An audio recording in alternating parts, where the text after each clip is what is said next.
Alright, so finally, now we'll start with our sympathomimetic agents. Okay, so you call them sympathomimetic agents or sympathomimetics or adrenergic drugs or adrenergic agonistic agents, all means one and the same. These agents will mainly mimic the activity whatever is produced whenever the sympathetic nervous system will get activated. Okay, so first of all we'll start with a classification. So sympathomimetic drugs are classified into three classes or three groups. First one is directly acting agents. Second one is indirectly acting drugs. And last one is mixed action. Okay. So we have got directly acting drugs, indirectly acting drugs and mixed acting drug. Directly acting drugs means these drugs will mainly interact with the receptor. Like you might be knowing, we have got alpha 1 receptor, alpha 2 receptor, beta 1 and beta 2 receptor. So basically what these directly acting agents will do, they will directly interact with the receptor and they will activate the receptor, because of which actions will be produced. Okay, in directly acting agents we have got two types. First one is catecholamines and second one is non-catecholamines. And as you people might be knowing, catecholamines means these are the agents that have got catecholamine ring. Okay, and they are acting directly. Non-catecholamine drugs means these are the agents, they will interact directly with the receptor, but these agents do not have a catecholamine nucleus, so we call them as a non-catecholamine drugs. Okay, next, indirectly acting agents.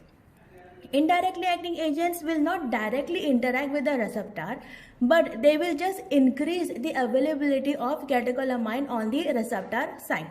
Okay, so these indirectly acting agents are of two types. First one is the agents that will increase the displacement. Displacement means they will displace the catecholamines from their storage vesicle into the synapse. And secondly, we have got reuptake inhibitors.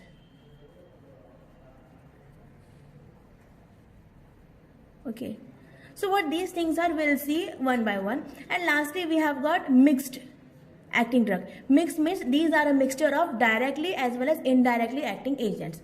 That means the drugs coming under this class, they will either they can increase the availability of catecholamine on the receptor side, plus they can also directly interact with the receptor. So we call them as a mixed sympathomimetic agent. Okay, so sympathomimetic drugs are broadly classified into three classes: direct acting, indirect acting and mixed acting. Okay, so we'll start our discussion with directly acting agents.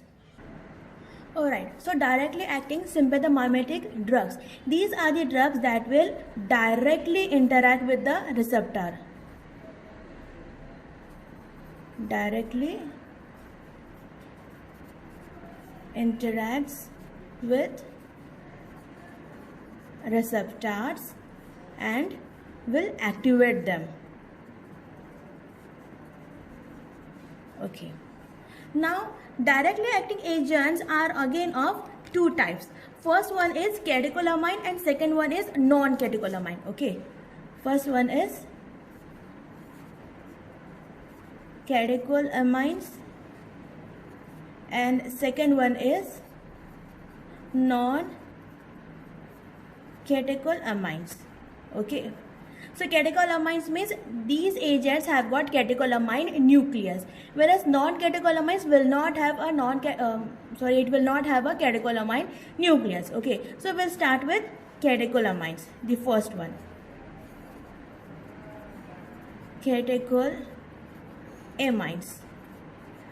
The examples of drugs coming under this class are adrenaline, also known as epinephrine.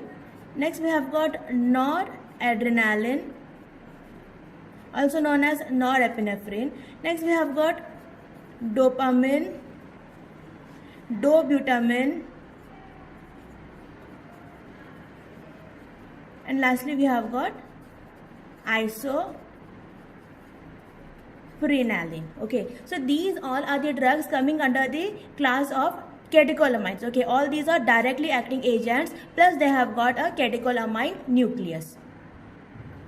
Now we'll see on what receptor they will interact. Okay, and obviously whatever receptor they will interact, and accordingly the actions will be produced. Okay, so we'll see on what receptor these drugs will be acting. Yes, you can take one more example, phenol dopa. Phenol dopa. Okay, now we'll see about the individual drug. I like to start with dopamine. Okay, so we'll take up dopamine first. Okay,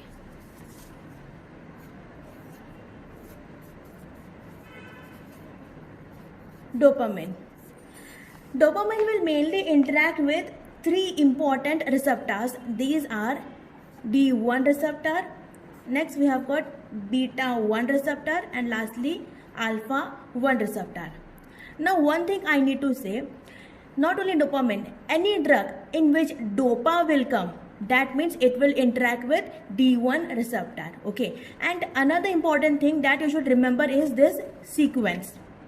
Okay, like at low doses dopamine will interact with D1 receptor. At little high, or you can say low to moderate doses, it will interact with D1 as well as B1 or beta 1 receptor, and at high doses it can interact with all these three receptors. Okay, so for understanding at what dose it will interact with D1 and alpha 1 receptor means you should know the dose which is required for activation of beta 1 receptor. Okay, so dopamine when given at a dose of 2 to 10 microgram per kg of body weight per minute, it can cause activation of this D1 as well as beta 1 receptor. Okay, so that means when you are giving dose less than 2 microgram, it will only activate D1 receptor, and if you are giving a dose which is more than 10 microgram, then it will activate the alpha 1 receptor also. Now coming to the actions. This dopamine receptor, or you can say D1 receptor, is mainly present at the blood vessels, and in blood vessel it will produce vasodilation. Okay, so that means at low doses dopamine will produce vasodilation. Next, when given at low to moderate dose, it can activate both D1 as well as beta 1 receptor. Now where is this beta 1 receptor present? Yes, it is present in heart. And what will be the action of activation of beta 1 receptor? Yes, it will cause stimulation of heart. That means it can be used in the treatment of congestive heart failure. Okay, lastly alpha 1 receptor. Alpha 1 receptor are also present in the blood vessels, where it will produce vasoconstriction. That means at higher doses it will produce vasoconstriction. But I have told you, when given more than 10 microgram, it will activate all the three receptors. D1 is producing vasodilation, whereas alpha 1 is producing vasoconstriction. But the important thing that you should remember over here is D1 receptor is predominantly present in the blood vessels of your kidney, or you can say your renal blood vessels. Okay, so dopamine when given at higher concentration will produce vasoconstriction, or you can say the entire vasoconstriction, but in the kidney there will be vasodilation. Okay, what will happen when the renal blood vessels are dilated? Yes, that will increase the glomerular filtration rate. And what will happen if the glomerular filtration rate is increased? Yes, there will be increased urine output. Okay, so primarily you can see when there is increased urine output means dopamine can be used in the treatment of, you can say, oligouria, means where there is a reduced urination. Okay, next at low to moderate dose it can be used for the treatment of congestive heart failure, and at higher dose it produces vasoconstriction. That means at higher dose it can be used in the treatment of shock. Okay, so that is regarding the dopamine. Dopamine is a kind of directly acting catecholamine that will mainly cause activation of D1 receptor at doses less than 2 microgram. When given at a dose of 2 to 10 microgram, it can activate beta 1 receptor and can be used in the treatment of congestive heart failure. Dopamine, when given at a dose more than 10 microgram, it causes vasoconstriction and therefore used in the treatment of shock. Now we'll check out another drug. We'll now take dobutamine. Okay, now we'll take about dobutamine. Now, if you remember one thing, I have told wherever dopa is there, it will activate dopamine. Can you read anywhere dopa over here? I'll make it bigger. Dobutamine. There is no dopa. That means dobutamine, it looks like something related to dopamine, but no, it will not interact or it will not activate any of the dopamine receptor. Okay, if you find just dopa, it will activate D1 receptor, but here there is no dopa, so it will not interact with any of the dopamine receptor. Dobutamine mainly interact with only one receptor, that is beta 1 receptor. Okay, and what happens when beta 1 receptor is getting activated? Yes, it will cause cardiac stimulation and therefore it can be used in the treatment of congestive heart failure since it causes stimulation of heart. Okay, next we'll check out another drug which looks similar, that is phenol dopa. Okay, phenol dopa. Yes, can you find DOPA over here? Yes, DOPA is there. That means phenol dopa will interact with D1 receptor. Okay, and the thing is, after D1 receptor, it will not interact with any of the other receptor. Like phenol means only D1 receptor, so it will interact with just only and only D1 receptor. And what is the response of D1 activation? Yes, D1 receptor is mainly present in the blood vessel where it produces vasodilation. That means phenol dopa can be used in the treatment of hypertension.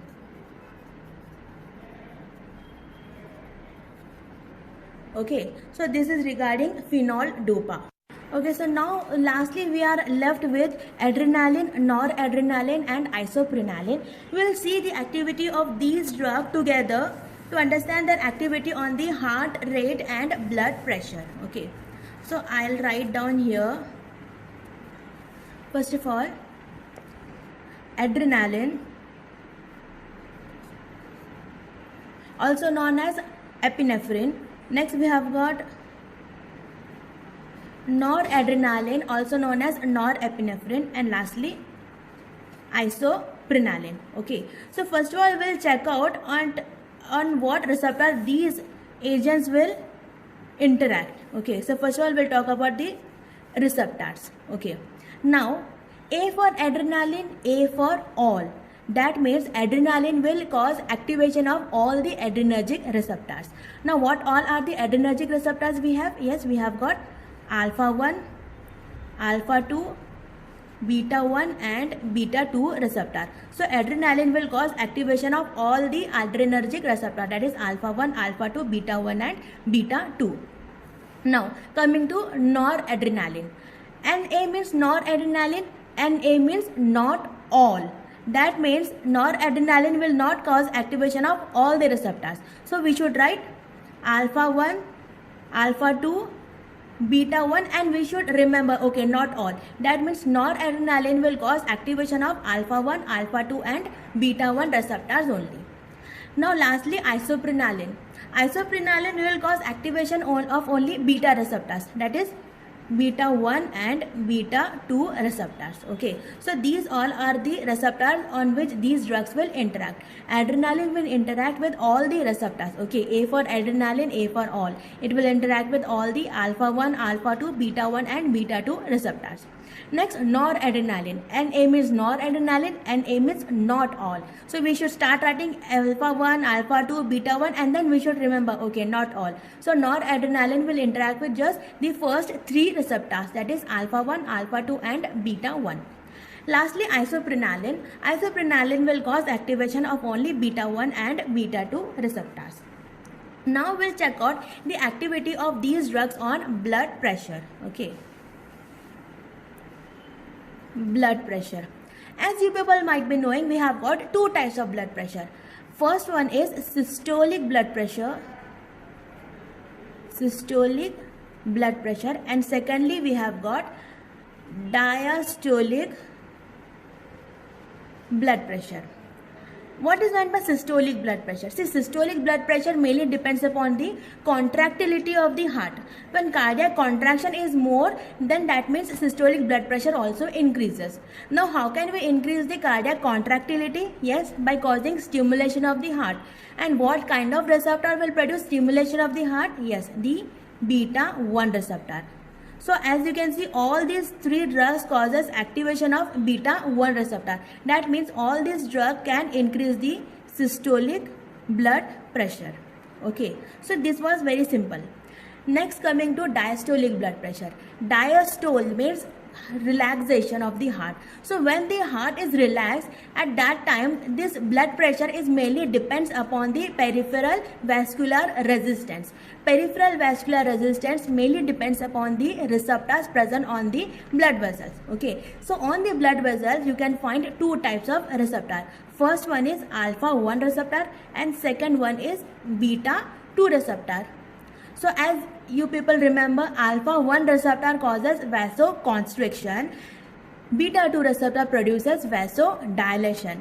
When vasoconstriction occurs, it will cause a increase in the blood pressure. When vasodilation occurs, it will cause a decrease in the blood pressure. Okay, so wherever in these drugs, wherever you find any of these drugs which cause activation of alpha 1 receptor, it will increase in the heart rate, and any of these drugs which cause activation of beta 2 receptor will produce a decrease in the blood pressure. Okay, now as you can see, in case of adrenaline, here it will activate alpha 1 and it will also activate beta 2 receptor also. Okay, so adrenaline when given to any person, it will cause activation of both alpha 1 and beta 2 receptor. Means there will be both vasoconstriction and vasodilation. So both these actions will cancel themselves. Okay, there won't be any increased vasoconstriction and there won't be any increased vasodilation. So here there won't be any activity on the diastolic blood pressure. Okay, so the action of adrenaline on the blood pressure is it increases systolic blood pressure, but it does not have any action on the diastolic blood pressure. Okay, so this is about adrenaline. Now coming to noradrenaline. In noradrenaline, you can see the receptor present here is alpha 1 receptor. That means vasoconstriction, but there is no activation of beta 2 receptor. That means noradrenaline will cause an increase in the diastolic blood pressure. Okay, so the net action of noradrenaline on the blood pressure is it increases both systolic as well as the diastolic blood pressure. Now lastly, coming to isoprenaline. In isoprenaline, you can see there is no activation of alpha 1 receptor. There is just activation of beta 2 receptor. Okay, so what happens when beta 2 receptor is getting activated? There will be vasodilation, and because of which there will be a fall in the blood pressure. Okay, so the action of isoprenaline on blood pressure is it increases systolic blood pressure, but it produces a fall in diastolic blood pressure. Okay, so we'll revise again.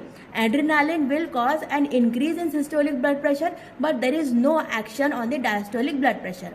Noradrenaline will cause an increase in systolic as well as diastolic blood pressure.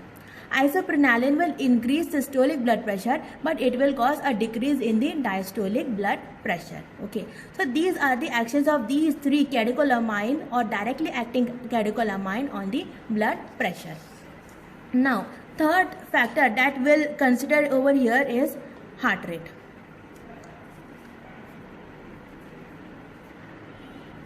Heart rate. Now, heart rate mainly depends upon direct action as well as on indirect action. Okay, direct action, indirect action. Direct action means any drug that will cause directly stimulation of the heart will cause an increase in the heart rate. That means any drug that will interact with beta 1 receptor will directly increase the heart rate. And as you can see over here, all these three drugs will cause activation of beta 1 receptor. So all these drugs will as such directly increase the heart rate. This was quite simple. Now what about indirectly acting heart rate or indirect heart rate? Indirect heart rate means it mainly depends upon the, it mainly deals with the compensatory response.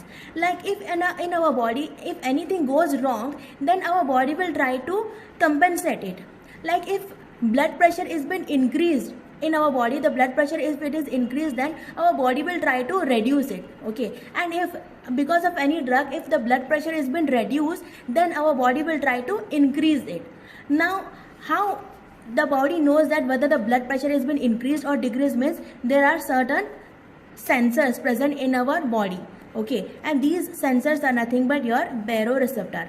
Suppose this is your blood vessels.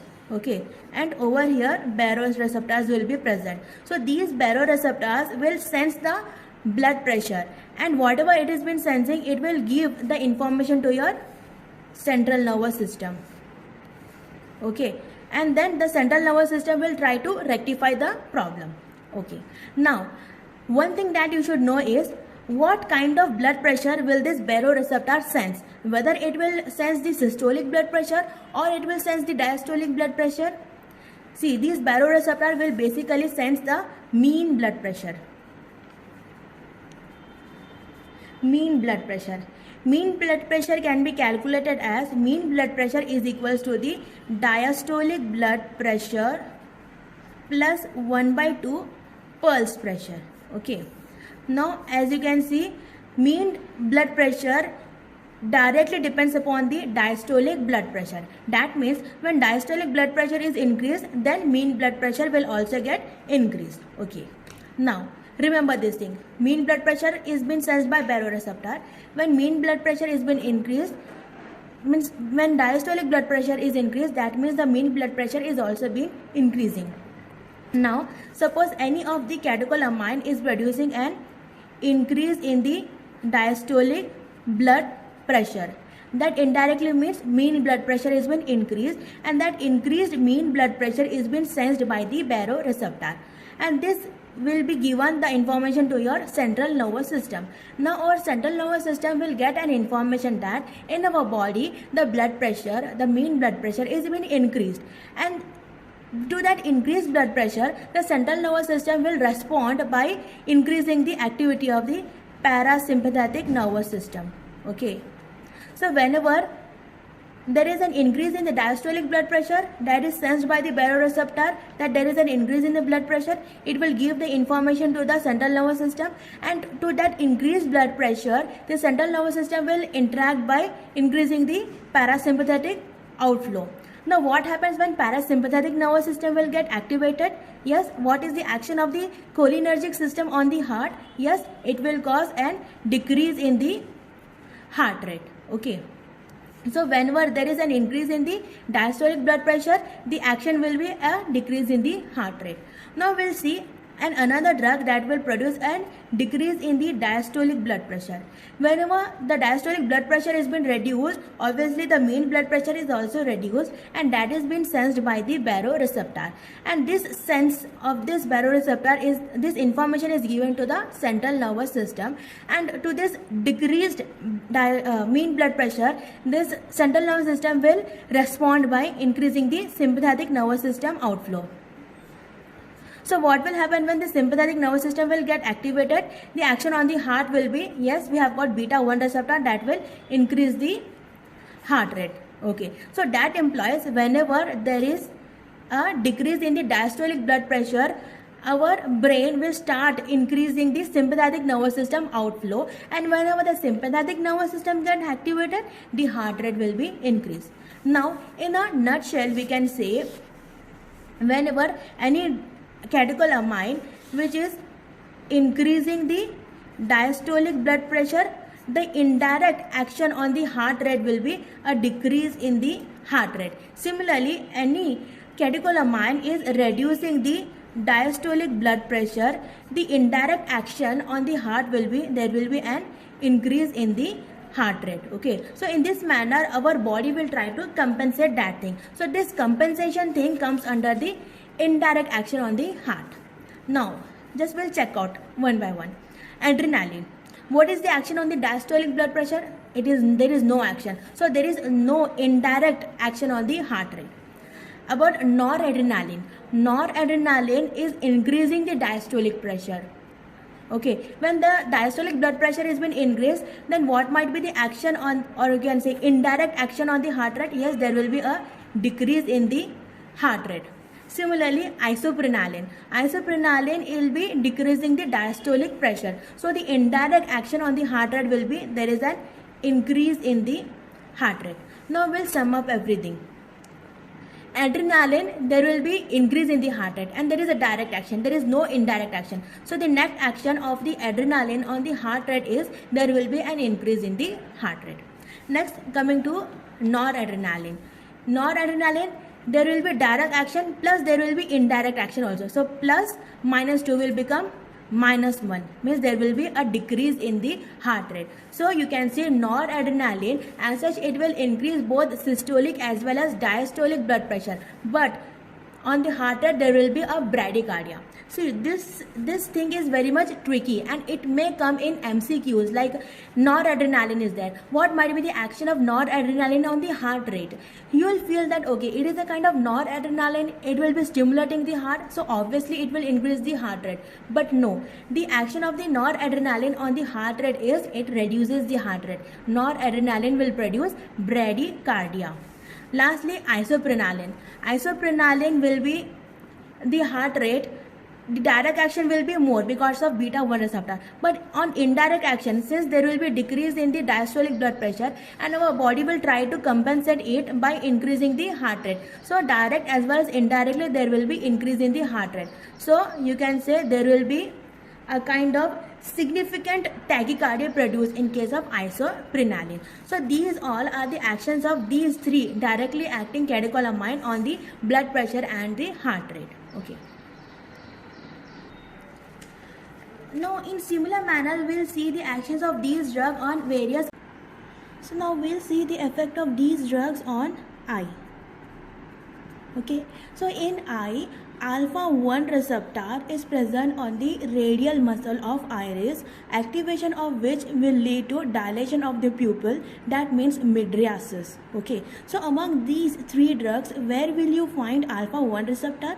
Yes, adrenaline has got activation of alpha 1 receptor and even noradrenaline. So both adrenaline as well as noradrenaline will produce mydriasis, but isoprenaline will not produce any action on the eye because it does not cause activation of alpha 1 receptor. Okay, so in eye, mydriasis is produced by adrenaline as well as by noradrenaline. Next we'll see on the respiratory muscles or in the respiratory system. So the bronchial muscle of your respiratory tract basically contains beta 2 receptor, activation of which will lead to dilation of the bronchioles. Okay, so whatever bronchioles will be there, they will be dilated. So where you will find beta 2 receptor? Yes, adrenaline will cause activation of beta 2 receptor, so adrenaline will produce bronchodilation.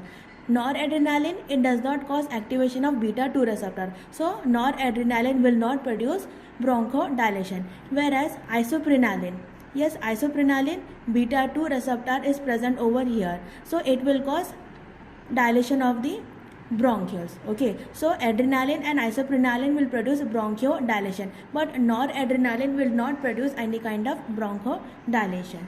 Now next we'll see another organ, gastrointestinal tract. Okay, so basically in the gastrointestinal tract there will be longitudinal muscle where beta 2 receptor will be present, and activation of beta 2 receptor will lead to reduction in the peristaltic movement. So adrenaline and isoprenaline have got beta 2 receptor, so both will produce reduction in the peristaltic movement, but noradrenaline it will not produce because noradrenaline will not cause activation of beta 2 receptor. Okay, one important thing I need to say regarding isoprenaline is No doubt it will cause activation of beta 2 receptor, but isoprenaline is particularly used for the bronchodilation rather than reducing the peristaltic movement. Okay. Now, one thing you can remember over here, any drug that reduces the peristaltic movement of the GIT, it can be used in the treatment of diarrhea. Okay. Next, we'll see another organ, that is bladder. Okay. So, as I have shown you in my previous video, suppose this is your bladder, and on the bladder there will be detrusor muscle, and below there will be trigone, or you can say the sphincter. The detrusor muscle contains beta 2 receptor, as the sphincter contains alpha 1 receptor. Now, whenever beta 2 receptor gets activated, it reduces the contraction of the detrusor muscle, or you can say it will cause relaxation of the detrusor muscle. And when alpha 1 receptor gets activated, it will cause closure of the sphincter. Both this action, that is relaxation of the detrusor muscle and contraction of the sphincter, will reduce the urine output. Now, where will you find activation of beta 2 and alpha 1 receptor? Yes, in adrenaline. So, adrenaline will reduce the urine output. Noradrenaline, it will just activate beta 1 receptor, whereas isoprenaline, it will activate just beta 2 receptor. Okay, noradrenaline just alpha 1 and isoprenaline just beta 2. Okay, so they are not that much efficient in reducing the urination as compared to noradrenaline. Okay, so noradrenaline have got activity on the bladder where it reduces the urine output.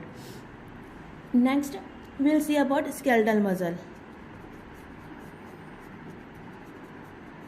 So in the skeletal muscle, this muscle spindle contains beta 2 receptor, because of which tremors occurs. Okay, and usually tremors occurs because of adrenaline, because it contains beta 2 receptor. Okay, whereas noradrenaline does not cause activation of beta 2 receptor, because of which there won't be any tremors. Whereas in case of isoprenaline, no doubt it causes activation of beta 2 receptor, but action of isoprenaline is more efficient in the bronchial muscles as compared to the skeletal muscle. So at higher dose you can expect that tremors may occur, but normally it occurs because of adrenaline and not because of isoprenaline. Okay, next we'll see action on the metabolism. So as I have told you, in the liver, so basically we have got beta 2 receptor, which is responsible for gluconeogenesis and glycogenolysis, because of which there will be increase in the blood glucose level. Plus, in the pancreas, in the beta cells of the islets of Langerhans, because of which insulin is been released. And what is the action of insulin? It will convert glucose into glycogen. Okay, so the beta cells of the Langerhans, they contains alpha 2 receptor. Okay, and what alpha 2 receptor will do? Alpha 2 receptor will inhibit the beta cells of the pancreatic islets. So because of which there will be reduced insulin released. And when there will be a reduction in the insulin release, what will be the action? Yes, the action will be, there will be increase in the blood glucose level. Okay, so which drug will cause activation of beta 2 and alpha 2 receptor? Yes, adrenaline. Both beta 2 as well as alpha 2 receptor will get activated, because of which there will be increase in the blood glucose level. But when you see noradrenaline, it will not cause activation of beta 2, just alpha 1. So only insulin release, alpha 2. So only insulin release has been inhibited, but gluconeogenesis and glycogenolysis will not be expected by noradrenaline. Whereas in case of isoprenaline, just beta 2 get activated, because of which gluconeogenesis and glycogenolysis will be expected. But as I have told you, isoprenaline have got more efficient action on the bronchial muscles as compared to any other organs. Okay, and lastly we'll see about the uterus. Okay, so uterus, the more speciality for studying uterus is when the uterus is pregnant. Okay, so when the uterus is pregnant, what happens? The myometrium, the muscles of the uterus, they contains beta 2 receptor, because of which there will be relaxation. Okay, relaxation of uterus, because of which there won't be any preterm labor. Okay, so where will you find beta 2 receptor? Yes, adrenaline contains beta 2 receptor. So adrenaline will produce relaxation of the pregnant uterus. But when you see noradrenaline, here there is no beta 2 receptor, and isoprenaline, beta 2 receptor is there, but its more efficient action is seen in the bronchial muscles. So relaxation of the uterus you can expect only by the adrenaline. One more important thing I need to say regarding the alpha 1 receptor. Okay, alpha 1 receptor. See, alpha 1 receptor is activated by both adrenaline as well as by noradrenaline. See, speciality of alpha 1 receptor is they are mainly present in the blood vessels, okay, in the vascular muscles, and activation of which they will produce a vasoconstriction. So this vasoconstriction is mainly useful in the treatment of shock. Okay, but when you compare adrenaline and noradrenaline, usually noradrenaline is used in the treatment of shock. Okay, because adrenaline at a very slight high dose of adrenaline will be producing a toxic effect. Okay, so usually for the treatment of shock we will prefer noradrenaline. But in case of anaphylactic shock, okay, in case of anaphylactic shock, the drug of choice will be adrenaline. Okay, in case of anaphylactic shock, the drug of choice will be adrenaline. Okay, in case of normal any kind of shock, the drug of choice will be noradrenaline, and in case of anaphylactic shock, the drug of choice will be adrenaline. Now the reason why in case of anaphylactic shock we are preferring adrenaline means because in case of anaphylactic shock, not only the blood pressure is been reduced, but it will also affect the respiration. Okay, like there will be shorting of the respiration. In anaphylactic shock, the bronchioles, the muscle of the bronchioles will be constricted, and we need to dilate the bronchial muscle. Okay, and for dilating bronchial muscle, what is required? We require activation of beta 2 receptor. But when we see noradrenaline, it will not cause activation of beta 2 receptor, but adrenaline, it will cause activation of beta 2 receptor. So for this reason, for the treatment of anaphylactic shock, the drug of choice will be adrenaline, but for the treatment of any other shock, the drug of choice will be noradrenaline. Okay, now we'll start our study with the directly acting non-catecholamines. As we have I have told you previously, these directly acting agents are mainly divided into two types. Okay, directly acting agents are mainly of two types. First one is catecholamines and another one is non-catecholamines. We have done with catecholamines. Now we'll jump to non-catecholamines. Okay, non-catecholamines, directly acting sympathomimetics. Okay, so these are directly acting sympathomimetics. That means they will directly cause activation of the receptors, but they does not contain the catecholamine ring, so we call them as a non-catecholamine agents. Okay, so we can give examples depending upon the receptor what they activate. So we'll start with alpha 1 receptor. Okay, so examples of drugs coming at this class is phenylephrine,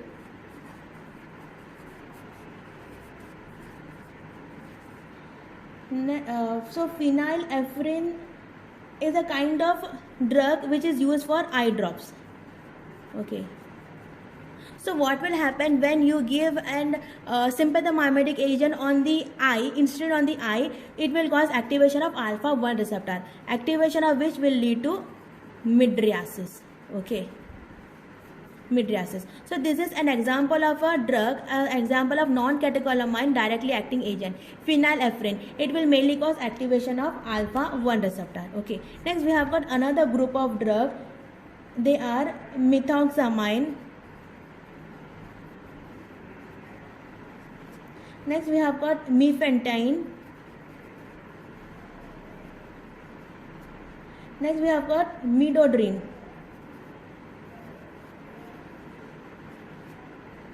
So these agents are mainly acting on the blood vessels. Okay, so on the blood vessels alpha 1 receptor is there, activation of which will lead to, yes, there will cause contraction of the blood vessel, or you can say constriction of the blood vessels. So these are mainly used in the treatment of shock. Okay, so all both are alpha 1 agonistic agent, both phenylephrine as well as these three, methoxamine, mefentin and midodrine. But phenylephrine will mainly cause activation of alpha 1 receptor in the radial muzzle of iris, because of which mydriasis is produced. Whereas these three drugs, that is methoxamine, mefentin and midodrine, these drugs are mainly cause activation of alpha 1 receptor in the blood vessels, therefore used in the treatment of shock.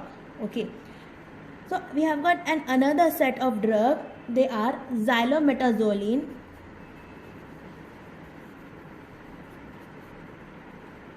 oxymetazoline,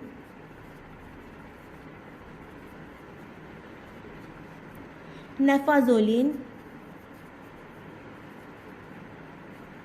So these drugs are also causing activation of alpha 1 receptor, but they are mainly used as nasal drops. Okay, so these agents when instilled into the nostrils, they will start producing decongestion. They are mainly used for the treatment of the nasal congestion. So they act as a decongestants.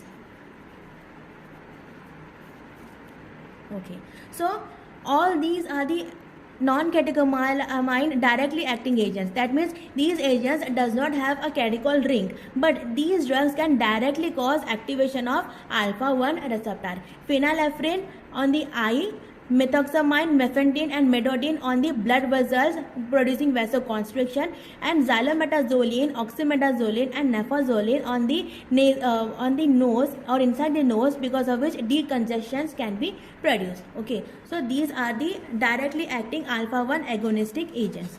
Next we will see about the alpha 2 agonistic agents. The drugs that can directly cause activation of alpha 2 receptor are, we have got two important examples. First one is clonidine and second one is methyl dopa. Okay, and you might be knowing alpha 2 receptor, these are present prejunctionally. Suppose this is your presynaptic neuron and this one is your postsynaptic neuron. From here norepinephrine has been released and they will interact with the receptors, and alpha 2 receptor is present over here. Okay, so this clonidine or methyl dopa, what they will do, they will cause activation of this alpha 2 receptor. Alpha 2 receptor upon activation, it will inhibit the further release of norepinephrine. Okay, so it will not interact with any of its receptor. So these both drugs, clonidine as well as methyl dopa, these are mainly used to reduce the blood pressure, or you can say they are used in the treatment of hypertension. Okay, so these are regarding the alpha 1 and alpha 2 agonistic drugs. Next we will see about the beta receptor drugs. So first of all, if we don't have any beta 1 agonistic drugs, we have got directly beta 2 agonistic agents. Okay, so a few examples are, first of all, salbutamol, terbutaline, salmeterol and lastly formoterol. These all drugs mainly act on the bronchial smooth muscles and they will cause bronchodilation. So widely used in the treatment of bronchial asthma. Next we have got another set of drugs such as ritodrine, isoxsuprine,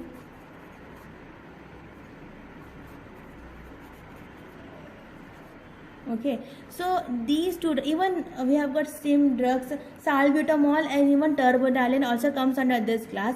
These are basically uterine relaxants. Okay, so uterine relaxants, when we require uterine relaxation to reduce premature labor. Okay, so these are also known as tocolytics. Okay, so these agents also interact with the beta 2 receptor, but here beta 2 receptor are present on the uterine muscle, okay, muscles of the uterus, because of which they will produce relaxation of the uterus, whereas these four agents mainly interact with the beta 2 receptor, which is present on the bronchial smooth muscles. Okay, so till now we have studied in sympathomimetic agents, directly acting agents. Those are catecholamines and non-catecholamines. So now we'll start with indirectly acting drugs. In indirectly acting drugs, depending upon the mechanism, we have got two types. First one is displacement and another one is reuptake inhibitors. Examples for displacement are tyramine and amphetamine, and examples for reuptake inhibitors are cocaine, atomoxetine and reboxetine. Now we'll see one by one. First of all, we'll start with displacement. Like, see what exactly these indirectly acting agents will do means these drugs will not directly cause activation of the receptor, but they will increase the availability of the catecholamines on the receptor sites. Okay. Now suppose this is a presynaptic neuron and this one is a postsynaptic neuron. These are the vesicles that contains catecholamine. Suppose the quantity that this vesicle can store is just 50. Okay, so this vesicle can store only 50 molecules of norepinephrine. Okay. Now we have got our drug, that is tyramine. Suppose this is our drug tyramine. Suppose we are giving 25 molecules of tyramine. Now it is the ability of tyramine that it can cross this membrane and move inside the neuron. And how? Means there is a transporter known as NET transporter. So this tyramine can easily cross this NET transporter and can move inside this neuron. After moving inside this neuron, these vesicles have got another transporter known as the VMAT transporter, and this tyramine, even it can cross this VMAT transporter and move inside the vesicle. Now after moving inside the vesicle, as I have told you that this vesicle can store only 50 molecules. Either it can be norepinephrine or any other catecholamine. Now what we have done, we have given tyramine, and tyramine can easily cross this NET transporter and even this VMAT transporter, and now 25 molecules of tyramine has moved inside this vesicle.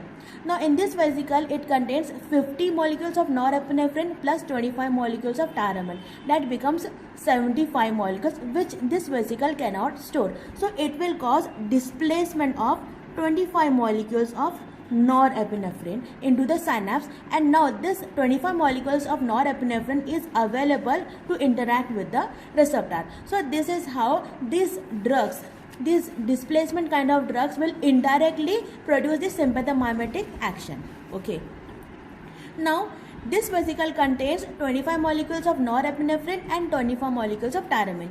Suppose again we have given 25 molecules of tyramine, then what will happen? This 25 molecules again it can cross the NET transporter and even it can cross the VMAT transporter and move inside the vesicle.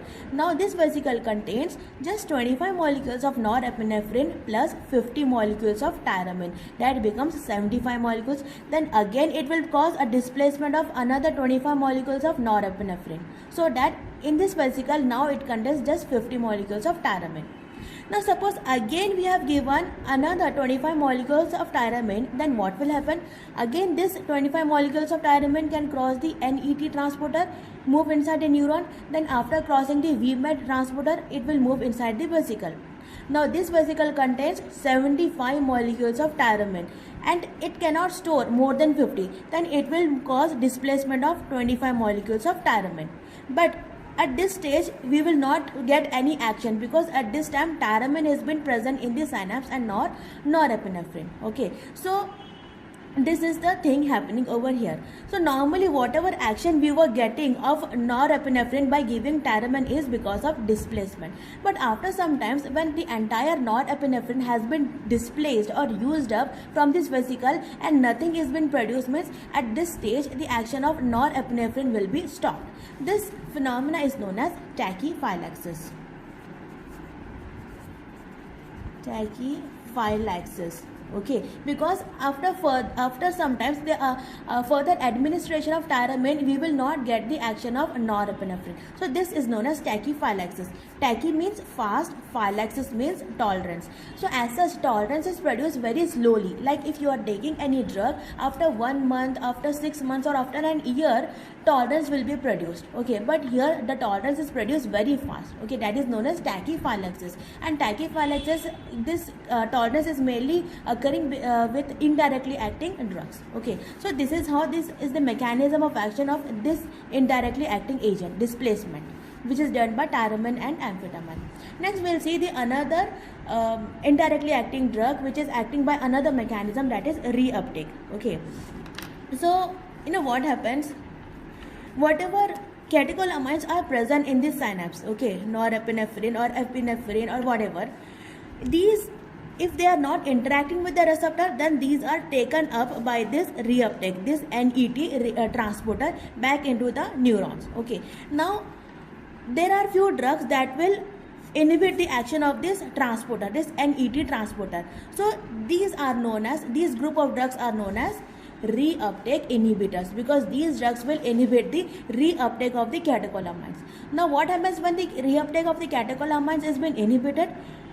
After this, the availability of the catecholamine in the synapse will be increasing, and because of which it can interact with the receptor available over here, and the actions, or you can say the sympathomimetic action, will be produced. Okay, so this is a very simple mechanism of action of the reuptake inhibitors. Reuptake inhibitors such as cocaine, atomoxetine, reboxetine, and various other tricyclic antidepressant, these agents mainly act by inhibiting the NET transporter, so that it will not reuptake the norepinephrine or any other catecholamines. So this is how this indirectly acting agents will produce their action. And lastly is the last class, that is mixed action. We have got, I have written 2 examples, we have got various other examples. I have written is epinephrine and pseudoephedrine, ephedrine and pseudoephedrine. Mixed action means it has got a mixture of both directly acting as well as indirectly acting activity. Indirectly acting activity means it can produce displacement as well as it can inhibit the reuptake, plus it has got ability to directly activate the receptor. That is the mixed action. Okay, so ephedrine and pseudoephedrine, it can interact with the receptor as well as it can cause displacement of these catecholamines and increase their availability in the synapse. That is the mixed